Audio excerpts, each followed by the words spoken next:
Hello viewers, কেমন আছেন সবাই? আশা করি সবাই ভালো আছেন। আমি মোহাম্মদ সোহেল রানা, আইটি স্কিল ডেভেলপমেন্টের পক্ষ থেকে সবাইকে স্বাগত জানাচ্ছি। আমাদের ওয়েব ডিজাইনে বাংলা টিউটোরিয়াল চলছে। আমরা আজকে দেখব কিভাবে আমরা খুব সিম্পলি সুন্দর সুন্দর কিছু মেনু তৈরি করে ফেলতে পারি। আমরা ওয়েব ডিজাইনের ক্ষেত্রে আমরা দেখব কিভাবে এই কাজগুলো করা যায়।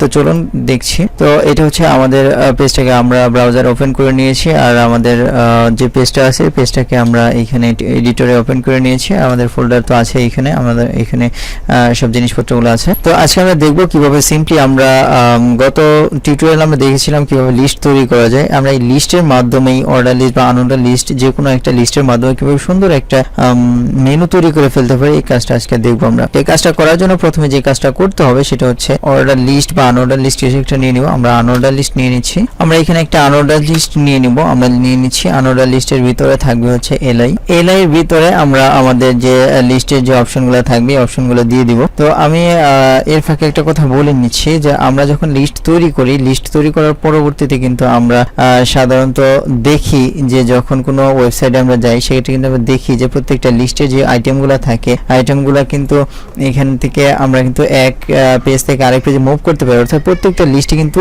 লিঙ্ক আপ করা থাকে অন্য কোনো পেজের সাথে বা অন্য কোনো অবজেক্টের সাথে, অন্য কোনো ডিজাইনের সাথে, পেজের সাথে কিন্তু লিঙ্ক আপ করা থাকে। তো এই কাজটা করার জন্য আপনাকে যেটা করতে হবে সেটা হচ্ছে লিস্টের ভিতরে আপনাকে আরেকটা ট্যাগ, যেটা আমরা আগে শিখেছিলাম কিভাবে লিঙ্ক আপ করতে হয়, অ্যাঙ্কর ট্যাগটা ইউজ করতে হবে। অ্যাঙ্কর ট্যাগটা এখানে আপনি যেখানে আপনার ডেস্টিনেশন দিতে চাচ্ছেন সেই ডেস্টিনেশনটা এখানে লিখে দিবেন। তো আমরা জাস্ট এখানে আমাদের এখন আমি কয়েকটা লিস্টের কয়েকটা আইটেম নিয়ে নিব।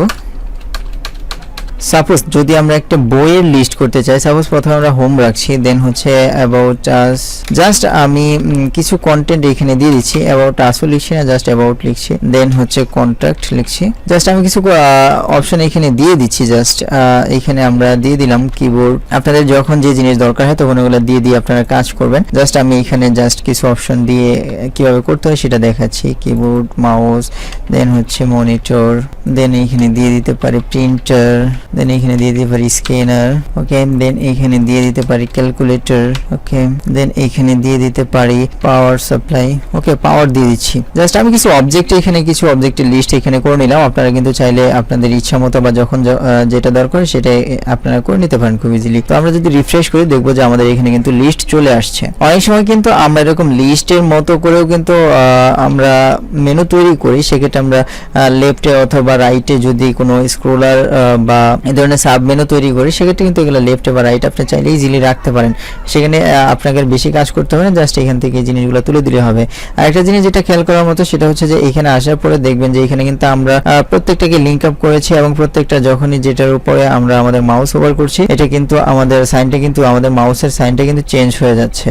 জাস্ট এখানে কিন্তু দেখুন হ্যান্ড সাইন চলে আসছে, তার মানে হচ্ছে যে প্রত্যেকটা ওয়ার্ডই আমাদের এখানে লিঙ্ক আপ করা আছে। এখন আমরা দেখবো আমরা জাস্ট আমরা এইখানে লিস্টের কাজটা করে ফেলেছি। যে যে ডকুমেন্টগুলো থাকবে বা যে যে লিস্ট আমাদের মেনুতে থাকবে সেই জিনিসগুলো কিন্তু আমরা এখানে নিয়ে আসছি। এখন আমরা যে কাজটা করব সেটা হচ্ছে যে এগুলাকে সুন্দর করে সাজানোর কাজটা করব। আর আমরা আগেই জানি যে সাজাইতে হয় কোথায়, সাজাইতে হবে স্টাইলে গিয়ে। তো আমরা এখানে ফরম্যাট তৈরি করে ফেলেছি এবং আমরা যেটা করব এখন স্টাইলে যাব। স্টাইলে যাওয়ার পরে সাপোজ স্টাইলে গেলাম। স্টাইলে যাওয়ার পরে আমরা এখান থেকে সাপোজ কে আমরা একটা উইথ দিয়ে নিই। সাপোজ 100% দিয়ে নিলাম, কারণ হচ্ছে আমাদের ইউএল যেটা নিয়েছি আমাদের যে লিস্টের যে আমাদের জায়গাটা থাকবে এটা অবশ্যই 100% আমরা রাখবো। দেন আমরা যেটা করব ইউএল এর আগে আমরা আরেকটা কাজ করে নিই, সেটা হচ্ছে বডির প্যাডিং মার্জিন আমরা 0 করে নিব। প্যাডিং 0 আর হচ্ছে মার্জিন 0 সেভ করে নিচ্ছি। যদি একটু রিফ্রেশ করি দেন আমরা যে কাজটা করব সেটা হচ্ছে আমাদের ইউএল, দেন হচ্ছে আমরা ইউএল থেকে এলআই এ মুভ করব, এলআই কে ডিজাইন করব। দেন হচ্ছে ইউএল এলআই এর ভিতরে যে অ্যাঙ্কর টেক্সট আমরা ইউজ করেছি অ্যাঙ্কর টেক্সটে সেটাকে আইডেন্টিফাই। অর্থাৎ এখানে আমরা কি করলাম, এখানে প্রথমত আমরা ইউএল কে ধরেছি, ধরার পরে ইউএল এর ভিতর যে এলআই আছে এলআই কে ধরেছি, দেন হচ্ছে ইউএল এলআই এ। সেম হচ্ছে আমরা দেখেন এখানে কিভাবে লিখেছি, প্রথমে ইউএল লিখেছি, এলআই লিখেছি, এ লিখেছি। এটা কিন্তু সুন্দর একটা ছন্দের মতো হয়ে গেল যে এখান থেকে আপনি জাস্ট এখানে সিম্পলি যাবেন এদিক থেকে সিরিয়ালি ইউএল এলআই এ। যখন আমরা ইউএল ধরবো তখন হচ্ছে এই পুরাটুকু আমরা যে ইউএল এর ভিতরে, অর্থাৎ ইউএল এখানে স্টার্ট হয়েছে এখানে ক্লোজ হয়েছে, ইউএল এর ভিতরে যত ডকুমেন্ট আছে টোটাল হয়ে যাবে। আমি এটা দেখাচ্ছি কিভাবে কাজ করবে। আর যখন এলআই ধরবো তখন হচ্ছে আপনি এখানে এলআই স্টার্ট করেছেন, এখানে ক্লোজ করছেন, আবার এখানে স্টার্ট করছেন, এখানে ক্লোজ করছেন। অর্থাৎ ইউএল ইউএল এর ভিতরে, অর্থাৎ আমরা এখানে কি করেছি, ইউএল এর ভিতরে এলআই কে ধরেছি, অর্থাৎ আমাদের এই পেজটার ভিতরে যতগুলা ইউএল এর ভিতরে যতগুলা এলআই আছে, যতগুলো এলআই আছে আমাদের এখানে সবগুলোকে সেই কিন্তু আমরা কিন্তু সিম্পল এই ট্যাগটার মাধ্যমে ধরে ফেলেছি এখানে আমাদের স্টাইল করার জন্য। ওকে, দেন হচ্ছে আমরা এখানে কি করলাম, ইউএল এলআই এ, অর্থাৎ আমাদের এখানে ইউএল এর ভিতরে যতগুলা এলআই আছে এবং এলআই এর ভিতরে যতগুলা এ আছে প্রত্যেকটাকে আমরা এখানে কিন্তু ধরে ফেললাম। এখানে কিন্তু আমরা এ কে স্টাইল করতে পারবো, এখানে এলআই কে স্টাইল করতে পারবো, এখানে কিন্তু আমরা ইউএল কে পুরো ইউএল কে স্টাইল করে ফেলতে পারবো খুব ইজিলি। আপনি চাইলে কিন্তু এটা করে ফেলতে পারবেন। দেন আমরা যেটা করব, জাস্ট দেখানোর জন্য ইউএল আমাদের কিভাবে কাজ করছে বা কতটুকু জায়গা পেয়েছে সেটা আমরা কিভাবে দেখব। জাস্ট এখানে একটা ব্যাকগ্রাউন্ড কালার দিলে কিন্তু আপনি এটা বুঝতে পারবেন। সাপোজ আমরা একটা ব্যাকগ্রাউন্ড কালার দিয়ে নিচ্ছি, সাপোজ সায়ান। ওকে, দেখুন আমাদের ইউএল কে যে আমরা 100% জায়গা দিয়েছি সে কিন্তু এখানে 100% জায়গা, পেজের কিন্তু 100% জায়গা নিয়ে নিয়েছে। ওকে, এখন আমরা দেখব ব্যাকগ্রাউন্ড কালারটা আমরা তুলে দিই। ব্যাকগ্রাউন্ড কালারটা আমাদের দরকার নেই, আমরা এলআই তে ব্যাকগ্রাউন্ড কালার দিব। আমরা এলআই তে দেখব প্রথমত আমাদের এখানে কাজ কি, আমাদের এখানে সামঞ্জস্য না, যেটা হচ্ছে যে এখানে প্রত্যেকটা লিস্টের আগে কিন্তু এখানে একটা করে ডট আসছে, একটা বুলেট চিহ্ন আসছে, তো এটা তো রাখা যাবে না। আমরা যদি মেনু তৈরি করি সে এটা রাখলে তো খারাপ দেখা যাবে। এটা কিভাবে রিমুভ করবে, এটা রিমুভ করার জন্য যেটা করতে হবে, লিস্ট স্টাইল নান করে দিতে হবে। লিস্ট স্টাইল যদি নান করে দেই, দেখি কি চেঞ্জ আসে। ওয়াও, এখান থেকে কিন্তু সবগুলা লিস্টের যে স্টাইল ছিল সেটা চলে গেছে। দেন হচ্ছে আমরা কি করতে পারি, এখান থেকে আমরা যদি ব্যাকগ্রাউন্ড দিতে চাই সেক্ষেত্রে এখান থেকে আমরা ব্যাকগ্রাউন্ড দিয়ে দিতে পারি। সাপোজ আমরা ব্যাকগ্রাউন্ড কালার দিয়ে দিচ্ছি, কি কালার দিয়ে দিব, সাপোজ এইখানে আমরা সায়ান দিয়ে দিতে পারি অথবা এখানে আমরা ব্ল্যাক দিয়ে দিতে পারি। এখানে আমরা ব্ল্যাক দিয়ে দিলাম। আর যেহেতু আমাদের লেখাগুলো এখন দেখা যাচ্ছে না, দেখা যাওয়ার জন্য এখানে আমরা লেখার একটা কালার দিয়ে দেবো। লেখা কোথায় আছে, ইউএল এলআই এর ভিতরে আছে আমাদের লেখা, তাহলে এ কে স্টাইল করতে হবে। আমাদের এটা কোথায় আছে, ইউএল আছে, ইউএল এলআই এর ভিতরে এ কে আছে। যদি আমরা এই লেখাটাকে কালার করতে চাই, স্টাইল করতে চাই, সেক্ষেত্রে কি করতে হবে, আমাদের এ কে স্টাইল করতে হবে। সো এখানে আমরা কালার দিয়ে দিচ্ছি, সাপোজ আমরা এখানে কালার দিয়ে দিচ্ছি হোয়াইট, হেক্সা কোডের মাধ্যমে দিয়ে দিলাম। এখন যদি দেখি তাহলে কিন্তু আমাদের লেখাগুলো স্পষ্ট বোঝা যাচ্ছে। তো আমরা যদি এখান থেকে ফাইনালি ফ্ল্যাট মেনু তৈরি করার আগে আমি আরেকটা অংশ দেখিয়ে নিচ্ছি যে কিভাবে আমরা এইখানে মেনু তৈরি করতে পারবো, যে ভার্টিক্যাল মেনু কিভাবে তৈরি করতে পারবো। সেটা যদি করতে চাই সেক্ষেত্রে যে কাজটা করতে হবে, জাস্ট আমরা এখানে 100% না দিয়ে এটা তুলে দিচ্ছি। তুলে দেওয়ার পরে অথবা এখানে আমরা বলে দিতে পারি যে উইথ, এখানে বলে দিলাম যে উইথ হবে, সাপোজ এখানে বলে দিলাম 200 পিক্সেল হবে। এখানে ম্যাক্স উইথ দিয়ে দিই, ম্যাক্স উইথ 200 পিক্সেল। এখন কিন্তু আমাদের পুরা যে ইউএল সেকশনটা আছে এটা কিন্তু 200 পিক্সেল জায়গা নিয়ে নিয়েছে। এটা যদি আমরা আরেকটু কমিয়ে দেই দেখতে ভালো লাগবে, 150 পিক্সেল দিয়ে দিলাম, 150 পিক্সেল থাক। তো এখন আমরা যেটা করব, ইউএল এলআই এর ভিতরে এখন এইটাকে এলআই এ কে একটা প্যাডিং দিয়ে দিতে পারি। আর হচ্ছে এলআই আমাদের যে লেখাগুলো আছে প্রত্যেকটা লেখার নিচে কিন্তু একটা করে আন্ডারলাইন হয়ে গেছে, এটা দেখতে ভালো লাগছে না। এটাকে যদি আমরা রিমুভ করতে চাই সেক্ষেত্রে যেটা করব, এখানে টেক্সট ডেকোরেশন নান করে দিতে হবে। টেক্সট ডেকোরেশন নান করে দিলাম।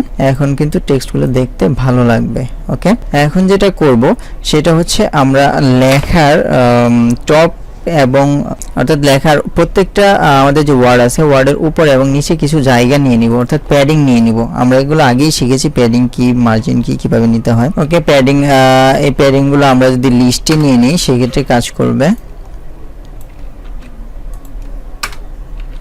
ওকে ওকে, এখন কিন্তু আমাদের মেনুটা দেখতে ভালো লাগছে। এখানে আমরা আরেকটু কমিয়ে নিই, সাপোজ 4 পিক্সেল নিলাম, একটু চেপে যাবে। ওকে, এখন আমরা যদি চাই যে আমাদের এইখানে উপরে প্যাডিংটা আমরা একটু কমিয়ে নিচ্ছি, 2 পিক্সেল। ওকে, এখন আমরা যদি চাই যে আমাদের এখানে যে মেনুটা তৈরি হয়েছে এই মেনু যখন আমরা আমাদের মাউসগুলো এই মেনুর প্রত্যেকটা ওয়ার্ডের উপর নিয়ে যাব তখন এই লেখাগুলো কালার চেঞ্জ হয়ে যাবে। সেটা আপনাকে যে কাজটা করতে হবে, এটাকে আরেকটা অপশন এখানে দিতে হবে ধরার জন্য, সেটা হচ্ছে হোভার। অর্থাৎ মাউস দিয়ে যখন আমরা ওয়ার্ডটাকে হোভার করব তখন কি হবে, সাপোজ আমরা এর কালারটা চেঞ্জ করে দিচ্ছি, সাপোজ কালারটা চেঞ্জ করে দিচ্ছি, হোয়াইট করে দিলাম। হোয়াইট তো আমাদের এখানে কালার আছেই, সাপোজ রেড করে দিচ্ছি। এখন যখন আমরা আমাদের স্পেসিফিক ওয়ার্ডের উপর আমাদের লেখা মাউস নিয়ে যাব সেক্ষেত্রে কিন্তু এটা কালার চেঞ্জ হয়ে যাবে। ওকে, এখন আমরা যদি চাই যে আমাদের এই যে লেখাগুলো আছে প্রত্যেকটা নিচ দিয়ে একটা আন্ডারলাইন হোক, দেখতে একটু ভালো লাগবে, এইটা যদি আমরা করতে চাই এখান থেকে আপনি ইজিলি করতে পারবেন, যে বর্ডার বটন দিয়ে দিতে পারবেন। বর্ডার বটন দিয়ে দিলাম, সাপোজ 1 পিক্সেল সলিড হোয়াইট দিয়ে দিচ্ছি। ও এখন কিন্তু দেখতে চমৎকার লাগছে। এখন কিন্তু আপনি চাইলে এটা আপনার ওয়েবসাইটে যে কোনোভাবেই আপনি এইখানে সাইড বার হিসাবে কিন্তু ইউজ করতে পারবেন, দেখতে ভালো লাগছে। এই আমরা তো এখন দেখলাম কিভাবে সাইড বার হিসেবে আমাদের মেনু ডিজাইন করতে পারি। তো এখন আমরা দেখব যে এই মেনুটাকে কিভাবে আমরা ফ্ল্যাট মেনুতে রূপান্তর করতে পারি, সেই জিনিসটা দেখব। ওকে, প্রথমত যে কাজটা করব সেটা হচ্ছে বর্ডার বটমটাকে রিমুভ করে দিব, প্যাডিংটা রিমুভ করে দিব, আর হচ্ছে এইখানে উইডথটাকে আমরা 100% করে দিব, 100% করে দিব। দেন হচ্ছে আমাদের এইখানে কালার ঠিক আছে থাক, দেখি আমাদের কি চেঞ্জ আসছে। ওকে, তো এখন আমরা যে কাজটা করব সেটা হচ্ছে যে আমাদের এখানে এলআই যেটা আছে কি ফ্লোট লেফট করে দিব, ফ্লোট লেফট করে দিলাম। এখন দেখি কি চেঞ্জ আসছে। ওয়াও, আমাদের কিন্তু এখন ফ্ল্যাট মেনু তৈরি হয়ে গেছে। এখন যেটা করতে হবে যে প্রত্যেকটা ওয়ার্ডে সব ওয়ার্ড কিন্তু একটু মিলে গেছে, এটাকে চেঞ্জ করে অর্থাৎ একটা থেকে আরেকটাকে দূরে নিয়ে যেতে হবে। সেই ক্ষেত্রে যেটা করতে হবে, সাপোজ আমরা এখানে প্যাডিং দিয়ে দিচ্ছি, প্যাডিং দিয়ে দিচ্ছি 10 পিক্সেল, দেখি কি চেঞ্জ আসে। ওয়াও, আমাদের কিন্তু সুন্দর মেনুটা তৈরি হয়ে গেছে। এখন যে কাজটা করব সেটা হচ্ছে যে আমাদের এইখানে এলআই যদি আমরা একটা বর্ডার দিয়ে নিই, দেখতে ভালো লাগবে। বর্ডার যদি আমরা রাইটে একটা বর্ডার দিয়ে নিই, suppose 1 pixel solid, 1 pixel solid, suppose এখানে সাদা কালার দিয়ে নিচ্ছি। ওকে, এখন কিন্তু দেখতে ভালো লাগছে। আপনি কিন্তু আবার এই মেনুটাকে আপনার ওয়েবসাইটে খুব ইজিলি ইউজ করতে পারেন, খুব সিম্পলের ভিতরে কিন্তু আমরা খুব তাড়াতাড়ি একটা মেনু তৈরি করে ফেলেছি, খুব সিম্পলি, এবং দেখতেও ভালো লাগছে। আর এইখান থেকে আমার মনে হয় যে প্রত্যেকটা কোড কোন কোডটার জন্য কি কাজটা হয়েছে বা কোন কাজের জন্য আমরা কোন কোডটা করেছি এটা বোঝার কথা। আর এই জিনিসগুলো আপনারা একটু খেয়াল করে দেখবেন, বারবার পজ করে করে দেখবেন ভিডিওটা যে কোন কোডটা কিসের জন্য লেখা হয়েছে, তাহলে আমার মনে হয় খুব ইজিলি আপনারা কাজটা ধরতে পারবেন, কাজটা করতে পারবেন। তো এই পর্যন্ত রাখছি, আর পরবর্তীতে মেনু নিয়ে আরও কিছু কাজ আমরা করব অ্যাডভান্স লেভেলের। সেই কাজগুলো যখন করব তখন আশা করি আপনারা আরও ইজিলি বুঝবেন যদি এই টিউটোরিয়ালটা ভালো করে বুঝে থাকেন। আর কোন এইখানে স্টাইলগুলো কিভাবে করা হয়েছে, ইউএল কেন ধরলাম, ইউএল এলআই কেন লিখলাম, ইউএল এলআই এ কেন লিখলাম, এখানে হোভার কেন লিখলাম, যে এই জিনিসগুলো আজকে এই টিউটোরিয়ালটা আপনি ভালো করে শিখলে পরবর্তীতে আপনি যে কোনো মেনু নিয়ে কিন্তু ইজিলি কাজ করতে পারবেন, সেক্ষেত্রে কাজ করতে সুবিধা হবে। আর অ্যাডভান্স যে টিউটোরিয়ালগুলো আসবে সেই টিউটোরিয়ালগুলো অবশ্যই আমাদের সাথে থাকবেন, দেখবেন অবশ্যই। আর এই ভিডিওগুলো আপনি একটু পজ করে করে সুন্দর করে দেখবেন, তাহলে কিন্তু এই জিনিসগুলো বুঝতে আপনার খুব ইজি হবে।